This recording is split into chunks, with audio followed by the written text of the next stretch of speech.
So we're talking today about branding. The book 22 Immutable Laws of Branding is phenomenal. It talks about narrowing your brand focus. We're specialists of the face. We should be proud of that. And we should focus on the fact that we are specialists. Don't continue to expand your brand more and more. Take this, take that. Eventually you have no identity. Focus it. I'm going to show you concrete examples of how I did that. So don't worry if you don't understand this, but we're not going to go through the bottom half of the slide. I'll show it to you in concrete format in a moment. When you're going to stress something about yourself, stress your leadership and primacy in the market. That's important. Thank you. Blue Ocean Strategy, great book, easy to read. What this talks about is stop battling your competitors and create a completely new environment where you have no competition. Some examples of that are Curves, which is, you don't have that here, but it's a fitness organization just for women.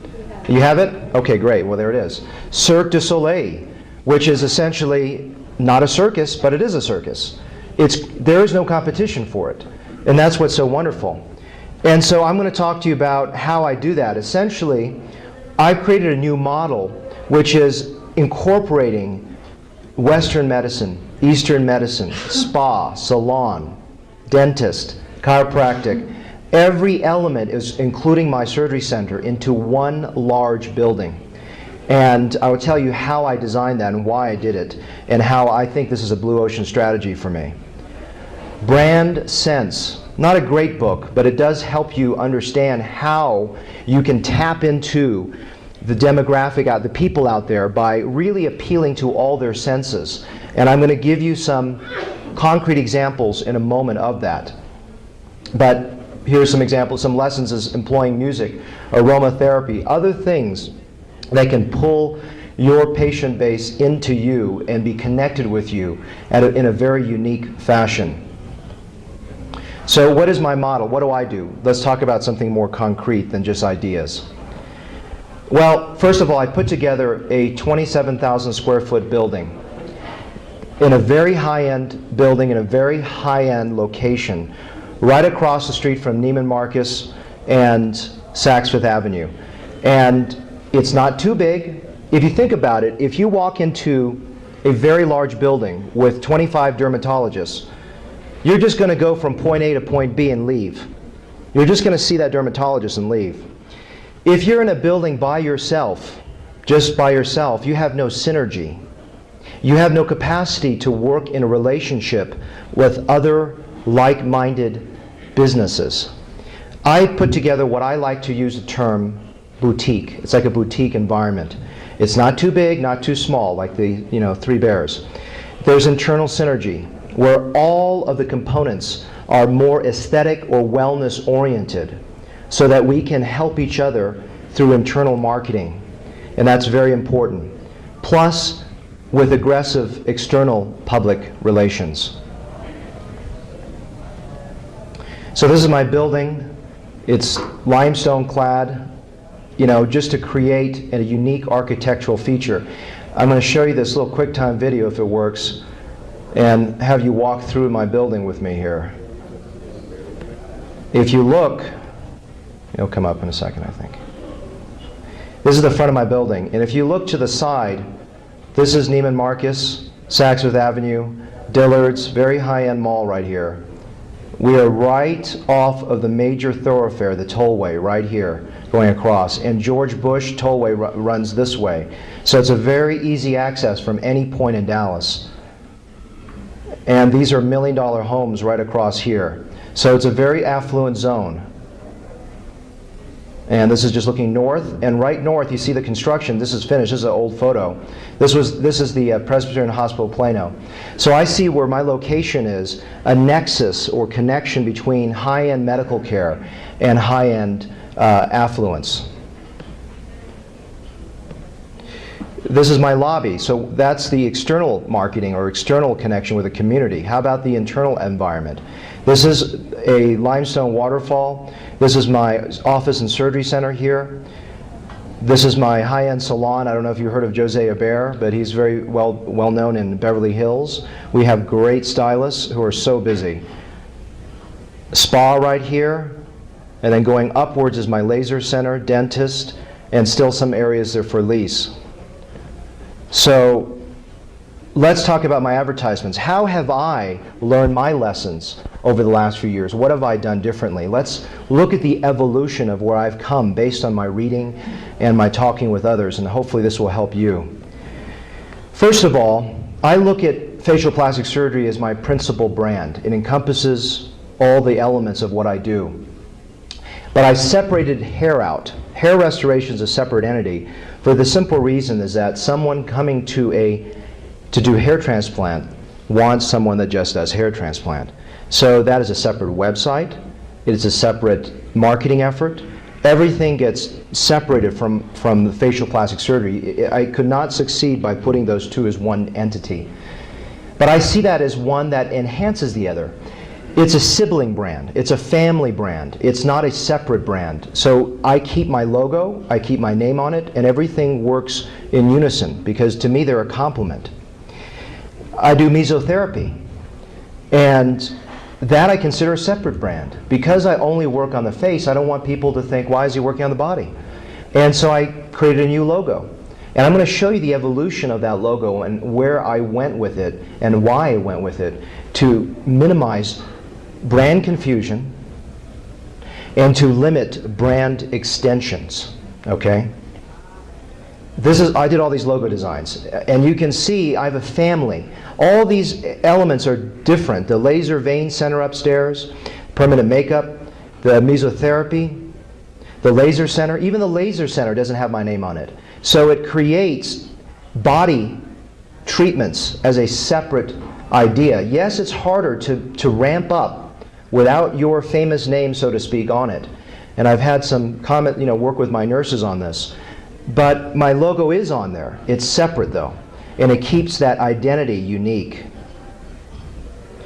So I also believe not only being a specialist, but being a subspecialist. So I've got elements of my field that are even different from my facial plastic surgeon colleagues.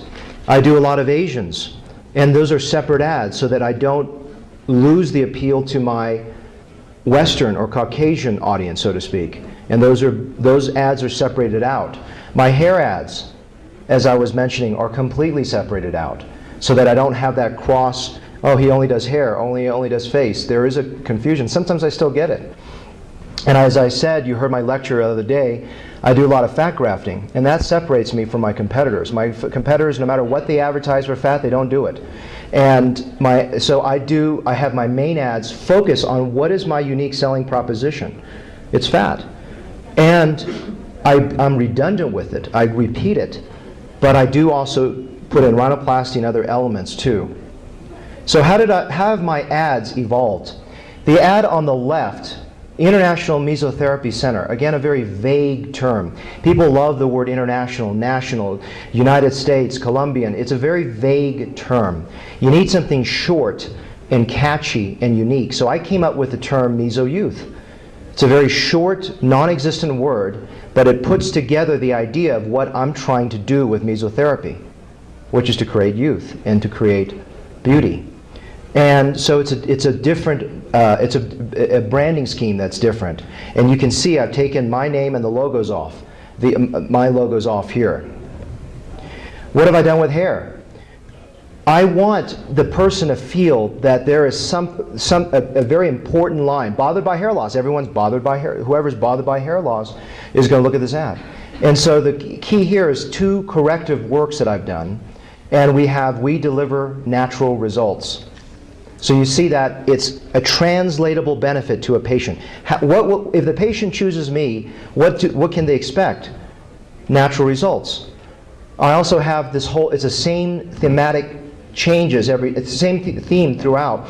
I'll say bothered by hair loss. We cover both sexes. So cover as in we cover, but also it may be lost in the translation. But then we have one with different people from different parts of the world. And I say we cover the world. because we cover, but anyways, you get it. It can be cutesy, but it has to be a translatable benefit to the patient. This is my first ad. Oh my goodness, so many photos, so much text, a huge menu of services. Watch the evolution. I'm going to get rid of all that. Okay, better, I've worked on the color scheme that matches my website, which is a bronze, but there's so many photos, so many menu items. What are you supposed to, you've got to focus the patient. This is so much. Okay, better. Now we've gotten down to focus on this woman that won a contest, and it talks about her story. People relate to people. Video stories, stories about human beings. Think like the consumer, don't think like the surgeon. So you see here, the winner of the Ultimate Makeup Contest is more focused. Now I still keep my biography because I've heard it both ways. Don't have a bio, have a bio. I find that with my bio, I bring people in because they see my credentials at work.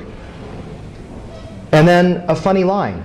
Are you a grape, a raisin, or a pea? What the heck does that mean, doctor? I got to read this. But if it doesn't translate into a benefit for the patient, then it just becomes a stupid, cutesy line. It has to have meaning into that patient's benefit. You must think of the translatable benefit to a patient.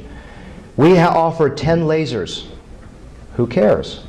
What do those lasers do for the patient? There must be a benefit on the back end to that patient. The anti-surgery, what am I appealing to? The fear of being cut, the fear of looking different. So that's what, this is it. Anti-surgery, what is that? It makes you stop and read, okay? Are you feeling deflated? Which is also, I don't maybe lost some in the Spanish, but deflated meaning sad, but also deflated because the, hollowness. So again, with a great before and after, that shows it. There is something different in a newspaper ad. They don't work all together. I'm going to show you this ad worked really well because it's a very short, crazy line. 1 + 1 = 3. What is that, doctor? Let's read it up. Read about it. So you read about it. But some ads, same thing here, just as a different variation of that, worked well in the newspaper. Let me show you when I translated that same ad into a magazine, it was too cold. It didn't create a bond with the patient.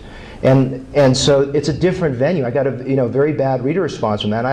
There were surveys taken. So it worked well in a different venue, a different, in the newspaper, but it didn't work well in a high-class magazine. So the other thing, remember I talked about that book. The public relations are critical. It gives you legitimacy and authority in the marketplace. So I have a full-time publicist.